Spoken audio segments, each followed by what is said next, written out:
પાટણ જિલ્લાના Radhanpur police station ખાતેના નવા શબ્દપુરા ગામ જવાના રસ્તે એક ઈસમની લાશ પડેલ છે એવી માહિતી પોલીસને મળતો સવારે પોલીસ ત્યાં પહોંચેલી અને એ જે લાશ પડેલી એના માથે તીક્ષ્ણ હથિયારના ઘા મારી અને મોત નિપજાવ હોવાનું જણાઈ આવતા એ લાશના સગા સંબંધીઓ પણ આવી જતા એની ઓળખ કરી પોલીસે કાયદેસરનું પંચનામા બધી કરી એના પછી એફઆઈઆર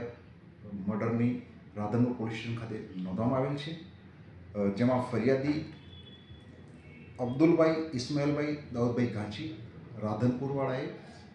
મરણ જનાર એનો ભાઈ સલીમભાઈ ઘાંચી છે એવું ફરિયાદમાં જણાવેલ છે અને હાલમાં પોલીસ આ બાબતે તપાસ કરી રહી છે. મરણ જનારના માથે તીક્ષ્ણ હથિયારના ઘા મારી અને મોત નિપજાવેલ છે. કેટલા આરોપી હાલમાં એને ફક્ત શંકા દર્શાવે છે પંકજ ડાંગરે કરીને, જેની પણ પોલીસ હાલમાં તપાસ કરી રહી છે.